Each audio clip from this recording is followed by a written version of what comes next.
This one topic has been on my heart for a long time. It's a very painful topic because we continue to double down on things that don't work. It reminds me of one of my favorite quotes by Jim Fay from Love and Logic. When parents come to him and say, the discipline that we are utilizing isn't working. So we're here at this Love and Logic seminar to try to learn new ways to discipline our child. And the quotes he says is, of course you are. We're Americans. We find out what doesn't work and then we amplify it.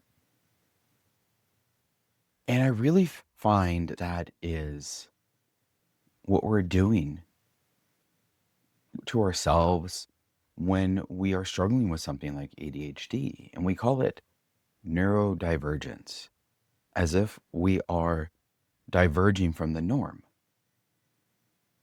But really, what is normal? Like, so many people come into my therapy practice who are trying to just grind and white knuckle their way through to success, but their world is burning down all around them and they can't figure out why. It's like, I'm trying to figure out what the secret hack is. And the hack is acceptance. The hack is recognizing that we live in like this traditional normative framework with this arbitrary operating system that doesn't work for people who are ADHD. It doesn't work for people who are autistic. It doesn't work for people who are dyslexic. And we think that this divergence is pathology, and it's not pathology. It's diversity. It's like a neurotype. And so, like the quote says, we find out what doesn't work and then we intensify it. So we buy new planners, we watch more YouTube videos, we buy more books. Maybe Hardy has the way, maybe Atomic Habits is the way, maybe Bishop in his book, The Subtle Art of Not Giving a Fuck, maybe all these things are the thing that's going to push us through. And it's not. The harder we try, the more we get angry, we burn out, we're exhausted, and we collapse.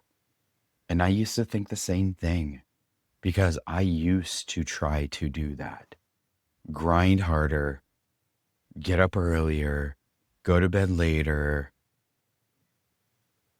write that to-do list and hammer it out. But what I learned about myself and what I've learned about ADHD is the more we think it's required, or more we think it's something that we have to do, the more we rebel. And then we label it. We label it as behavior problems, disrespect, laziness. But is it really a desire for autonomy? You know, the person that wants to do it their own way?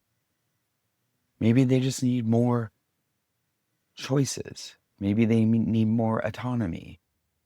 You know, the person who's staring out the window and lazy, maybe they're exhausted because their brain is working at a much higher rate than somebody who doesn't have ADHD or dyslexia. Maybe their exhaustion on the weekend is their nervous system collapsing.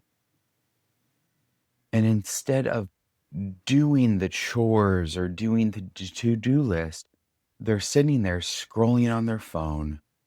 They're playing video games, just trying to cope with a nervous system overwhelm. So this traditional normative framework that we're trying to squeeze ourselves into is really the problem, not ADHD. And if we could just make it diversity, if we could just accept ourselves and say, look, I need different things. I need to design my life for dopamine. I need to design my life for frequent breaks, maybe working for 50 minutes and taking 10 minutes off. Maybe I need to leverage flow state.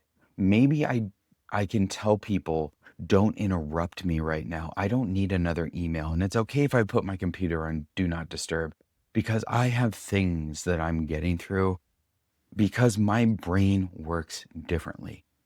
My body works differently. And if we could just accept this, if we could make it neurodiversity, let's think about it. Some studies have up to 1 in 5 kids have dyslexia. 1 in 4 people are neurodiverse.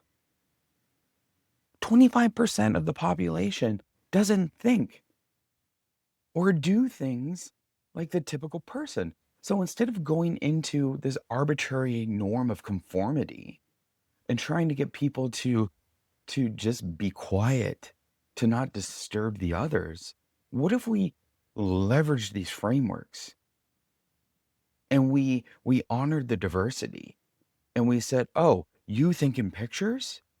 What are things that we can do to help you do that? Oh, you think in systems? What are things that we can help you to do that? Oh, your nervous system is overwhelmed after 30 minutes?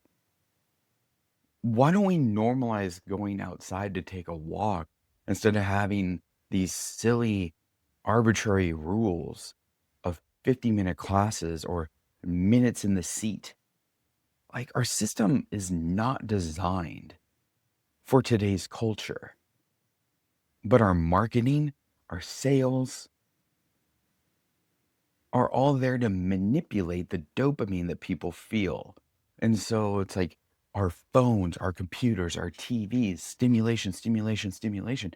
The ADHD person is going insane.